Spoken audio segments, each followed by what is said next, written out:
मुशी भाई इंजर्ड हो गए थे और सुबह मैं वॉशरूम ब्रश करके बाहर निकला तो फोन करके बताया कि शायद मुबारक हो आपका नाम आ गया। अगर इमरान खान ना होता तो मैं आज शायद अफरीदी ना होता, मुझे वो शौक ही ना होता। तो कुछ लोग नाखून से करते हैं, कुछ पिच से बॉल खराब करते हैं। मैंने कहा छुप छुप के क्यों काम करते हैं, खुल के करें। मैच के लिए थोड़ा सा मैं इतना पागल था कि मैं वो मैच जीतना चाह रहा था। मैं तो खैर शाहीन की फेवर में कभी था ही नहीं। बाबर के बाद वो मोहम्मद रिजवान की ही चॉइस बनती थी। बहुत दफा कह चुका हूँ, शाहीन को मुंह पे भी कहा है। बिस्मिल्लाहिर्रहमानिर्रहीम, अस्सलाम वालेकुम जी सबको। पहले मैं आप सब लोगों से माजरत चाहता हूँ लेट आने पे। और आप लोगों को सबको कराची की ट्रैफिक का तो पता ही होगा। अच्छा, खुशी अगर आप इंतज़ार करेंगे ना कि खुशी मिलेगी तो काफ़ी लेट हो जाएंगे। खुशी ढूंढनी पड़ती है। तो आज मैंने खुशी ढूंढी है और वो खुशी क्या है कि आज मैं अपने कराची के दोस्तों के साथ इस शहर के, मैं पूरा पाकिस्तान बहुत ट्रैवल किया है मैंने। कराची के लोग जितने प्रोफेशनल, बहुत कम झूठ बोलने वाले, मतलब मिसकमिटमेंट करने वाले बहुत कम हैं। और अच्छी बात यह है कि ये इंसान को नहीं देखते कि ऊपर से नीचे क्या पहना हुआ है। तो मुझे कराची शहर, आई एम वेरी ब्लेस्ड कि कराची शहर ने मेरी परवरिश की। अल्हम्दुलिल्लाह अल्हम्दुलिल्लाह। वालिद साहब जिस तरह अब्दुल्ला बता रहे हैं कि 69 में कराची आए, एंड देन हमारे वालिद साहब का हमारे ऊपर बहुत बड़ा एहसान था कि वहां से हमें निकाल के कराची जैसे शहर में हम 82 में यहाँ पे शिफ्ट हुए। वैसे मैंने अपनी उम्र बार बार बताई हुई है कि मैं 1977 की पैदाइश हुई। अच्छा, तो हम इस हिसाब से हिसाब लगा लें, क्योंकि हम तो यही समझते रहे बड़े अरसे तक, जब हम बड़े होते रहे कि भाई 16-17 साल में हमने रिकॉर्ड बनाए। वो हम किताब जब तक नहीं आई हमें पता नहीं लगा कि उसकी वो अथॉरिटीज ने कुछ गड़बड़ कर दी थी। देखो अब्दुल्ला, उम्र जो है ना वो एक नंबर है। अगर आप ये समझोगे कि आपकी उम्र हो गई तो फिर वाकई हो गई, उम्र नहीं हुई। अच्छा, आप लिटरली 90s में कराची में जो भी लड़के बड़े हुए हैं उनसे पूछ लें आप, हर लड़के ने शाहिद आफरीदी के साथ क्रिकेट खेली होती थी। सारों ने तकरीबन, बिकॉज कराची का दिल इतना बड़ा है और ये अपने सुपरस्टार्स को इतने खुले दिल के साथ ओन करता है कि everybody wants to be associated with them. You being a Pakhtun living in highly concentrated areas जहां पे उर्दू स्पीकिंग फैमिलीज ज्यादा रहती हैं, बचपन में किसी तरह की तफरीक का सामना रहा या पता ही नहीं लगा और सबके दरमियान मिलजुल कर बड़े हो गए? अच्छा, मैं जब कराची शिफ्ट हुए तो हम Federal B Area block 5, block 10, block 11 and then 92 में फिर हम गुलशन शिफ्ट हुए थे। अच्छा, वहां पे क्योंकि 90 भी वहीं था पूरा एरिया, तो वहां पे अजीजाबाद, हमने वहां पे इतनी जबरदस्त लाइफ गुजारी है। कोई सिंधी, पठान या महाजिर वाला कॉन्सेप्ट नहीं था। जितने उर्दू स्पीकिंग लोग थे, हम कुछ आज पठान फैमिली थे और बाकी उर्दू स्पीकिंग लोग थे। मैं क्या बता सकता हूं, बल्कि मैं फख्र महसूस करता हूं कि हमारी उर्दू स्पीकिंग जो लोग हैं, पढ़े लिखे, अदब, इखलाकियात खत्म इनके ऊपर, मतलब इतने वेल पॉलिश, इतना अदब। अब मैं ऑनेस्टली वो लोग बहुत कम रह गए, लेकिन मैं समझता हूं कि इस शहर की तरक्की में उन उर्दू स्पीकिंग लोगों का एक बहुत बड़ा कंट्रीब्यूशन रहा है। वो टाइम कैसे गुजरा जब शहर में हालात एकदम नासाजगार हो जाया करते थे और फसादात भी होते थे और लिसानी फसादात भी होते थे? कभी किसी दोस्त यार ने मशवरा दिया कि maybe you should consider shifting to another city, कहीं और चला जाए या कहीं और मूव हुआ जाए? मुश्किल हालात थे अब्दुल्ला, नो डाउट बहुत मुश्किल हालात थे। लेकिन हम जिस एरिया में रहते थे वहाँ के अगर MQM के काउंसलर हैं वहाँ पे, तो वो आते थे वालिद साहब के पास, वालदा के पास दुआओं के लिए आते थे। हमारा वो वाला हिसाब किताब था। तो बहुत ही खूबसूरत वक्त गुजरा है। मुश्किलात आती हैं, लेकिन जब आप ठीक हो, आपके मामलात ठीक हो, तो फिर मेरा नहीं ख्याल कि कोई इशू बनता। अच्छा, घर में आपके खुद एक क्रिकेट टीम थी माशाल्लाह, इनके 6 भाई हैं और 5 बहनें। हाँ सर, तो बचपन मतलब हमेशा हालात साजगार ही रहे, आसूदगी रही, या कभी टफ टाइम भी देखा वालिद साहब की तरफ? टफ टाइम बिल्कुल देखा है, लेकिन टफ टाइम में देखिए यहाँ पे जो है ना, यकीन, ये नमाज, रोजा, हज, ज़कात, ये बहुत बाद में आई थी चीजें। पहले यकीन पे मेहनत हुई थी। एक होता है बिलीव ऊपर वाले पे, और सेल्फ बिलीव, ये बहुत इंपॉर्टेंट है। अगर आपने जिंदगी में किसी भी ख्वाब को अचीव करना है या ख्वाब की ताबीर करनी है, तो उसके लिए ऊपर वाले पे यकीन और अपने ऊपर यकीन, ये सबसे इंपॉर्टेंट चीज है। और फिर वो यकीन ही था कि आप अंडर 19 खेल रहे हैं और it was probably your first international tour as well, और अचानक से कॉल आती है कि पाकिस्तान टीम से बुलावा आया है, और फिर बगैर सोए कनेक्टिंग फ्लाइट्स लेकर नैरोबी पहुंचना और घर वाले भी ना मान रहे हो, क्योंकि उस वक्त एक और क्रिकेटर का एक स्कैंडल भी चल रहा था कि भाई उन्हें यकीन था कि ये लड़का फंस गया कहीं। अब हमें तो पता है जरा तफसील में, लेकिन बहुत से लोग जो है किस्सा जानना चाहते हैं, किसकी कॉल आई थी, क्या एहसासात थे, कैसा वक्त था? खैर मुश्किल टाइम इसलिए था कि एक फैमिली इशू में से गुजर रहे थे हम लोग, लेकिन बाद मैंने यकीन की इसलिए की क्योंकि मेरी वालदैन जो थे उनका यकीन बहुत स्ट्रांग था और मैंने यकीन सीखा भी उनसे कि यकीन होता क्या है। उन्होंने किसी के सामने किसी की ना हेल्प ली, ना किसी के सामने हाथ बढ़ाया। उन्होंने ऊपर वाले पे यकीन और मेरा जो सेल्फ बिलीव था कि यार मैं कुछ ऐसा कर जाऊं, क्योंकि मैं क्रिकेट खेल रहा था, अंडर 14, 16, अंडर 19 सब कराची से खेली है मैंने। तो मेरा परफॉर्मेंस भी बहुत पूरे कराची में, पूरे पाकिस्तान में कराची की टीम की तरफ से 2 साल मैंने टॉप किया, मतलब 9-10 मैचों के अंदर 52 आउट, 54 आउट, ये मेरी परफॉर्मेंसेस थी। उसके बाद पाकिस्तान अंडर 19 के लिए मेरा नाम आया, तो मेरे लिए ऑनर की बात थी कि कराची का प्लेयर और पाकिस्तान अंडर 19 के लिए जब नाम आया तो वहां पे 2-3 मैचों में मैंने 22 आउट किए थे।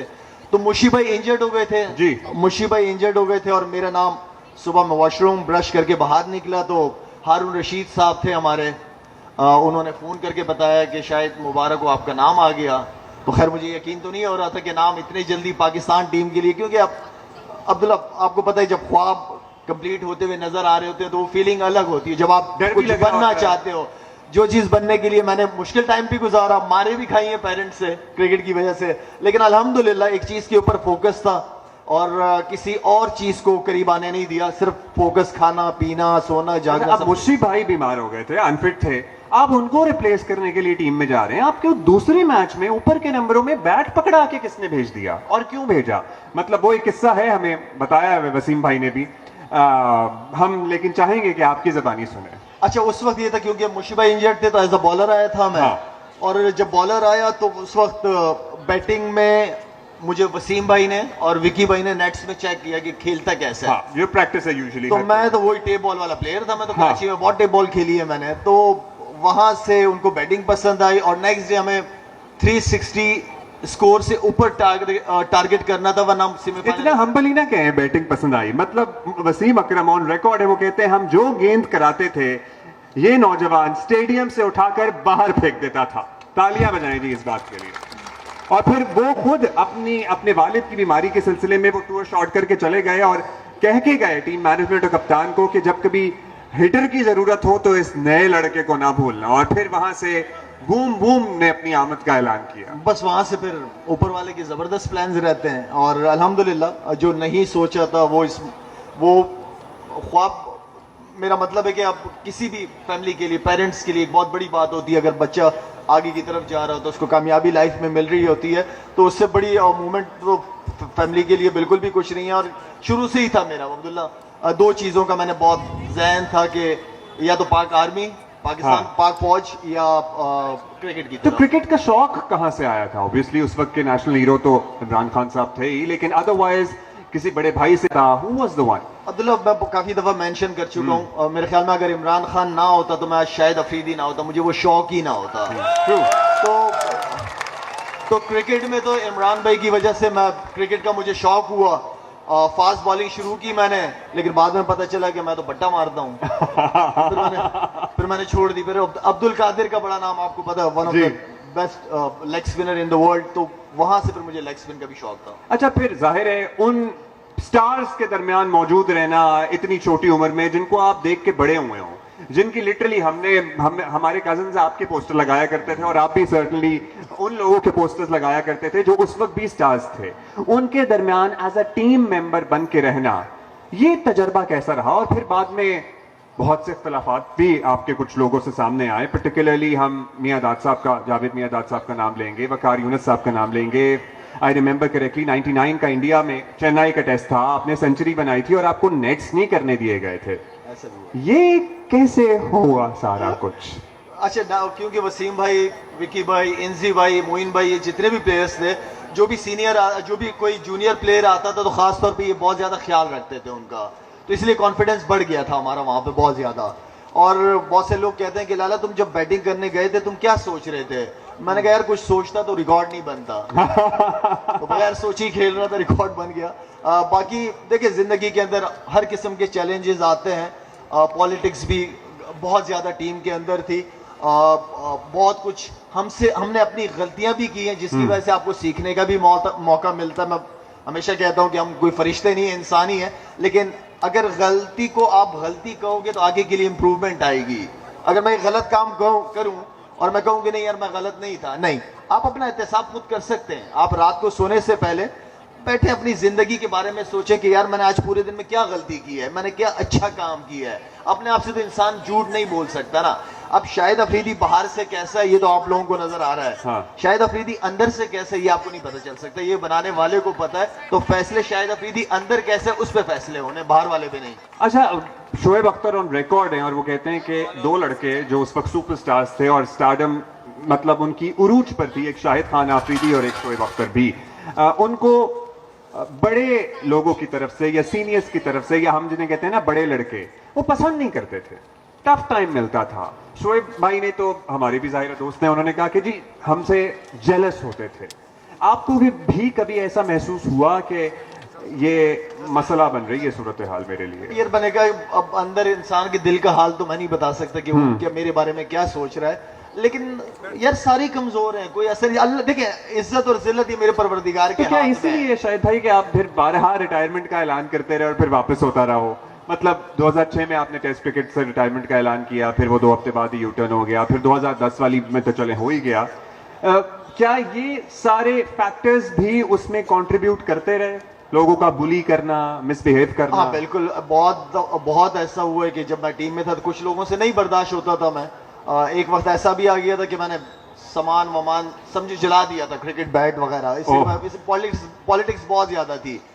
लेकिन जब मैं एज अ कैप्टन बना दोबारा, जब मैं कप्तान आया, ऑनेस्टली स्पीकिंग मैंने अपने आप से फैसला किया कि क्या इन्होंने जो मेरे साथ किया मैं इनके साथ कर सकता हूं। अब मुझे पावर मिल गई है, हाँ। ठीक है, मैंने अपने आप से सवाल किया और अल्हम्दुलिल्लाह जवाब आया कि नहीं तुमने ऐसा नहीं करना, और मैं उन्हीं प्लेयरों को वापस टीम में अपने साथ लेके आया हूं। तो बात यह है कि आप अच्छा करो, अच्छा सोचो, सारे मामलात ऊपर से चल रहे हैं। मगर आपने जाहिर है बाज मामलात पे जिन्होंने पाकिस्तान क्रिकेट को बहुत डैमेज किया, 2010 में आपने टेस्ट क्रिकेट से रिटायरमेंट का ऐलान किया, क्या इस फैसले में वो वजह भी रही शामिल कि वो जो स्पॉट फिक्सिंग स्कैंडल था उसका आपको पहले से इल्म हो गया था? और सुनने में बहुत ही अफसानवी कहानी लगती है कि किसी के पास कोई मोबाइल गया और वो आपका दोस्त था और उसने आपको वो सारे मैसेजेस दिखा दिए। ये फैसला इस वजह से भी रहा? अच्छा, मैं उस वक्त ना, क्योंकि मेरे पास जब मैसेजेस वगैरह आ गए थे, किसी तरीके से आ गए थे बस, तो वो मैंने मैनेजमेंट से शेयर किए, मैनेजमेंट ने कोई एक्शन नहीं लिया, क्योंकि मैं कप्तान था और मेरी कप्तानी में अगर इस तरह की चीज़ हो रही थी, मैंने उन लड़कों को भी समझाया, मैंने मैनेजमेंट को भी समझाया, लेकिन जब वो फैसला नहीं कर पाए तो फिर ऊपर वाले का भी एक फैसला होता है। तो बस वहाँ से वो फैसला हो गया और वो लड़कों ने पकड़ में आना ही था। आप एक गलत काम कर रहे हो, आप मुल्क के साथ बेईमानी कर रहे हो, तो जाहिर बात है फिर आई थिंक वहां से मैं समझता हूँ कि एक बड़ा मुश्किल था टीम दोबारा मुझे बनाना। वो 3 लड़के, तीनों मैच विनर थे मेरे, उन तीनों के बगैर मैं 2011 के वर्ल्ड कप में पाकिस्तान टीम को लेके गया। अल्हम्दुलिल्लाह यूनुस खान, मिसबाह उल हक, शोएब अख्तर, कामरान अकमल, उमर गुल, इन सारों ने बड़ा जबरदस्त, हमें उम्मीद नहीं थी, बल्कि आवाम को भी उम्मीद नहीं थी कि हम सेमीफाइनल तक पहुंचेंगे, तो अल्हम्दुलिल्लाह सेमीफाइनल तक पहुंचे। कैसा महसूस होता है जब स्टेडियम लाखों का हो, हजारों का तो हो, और बूम बूम की आवाजें लग रही हों? बस फिर तो मैं बंदा कहे कि च्युइंगम खाया।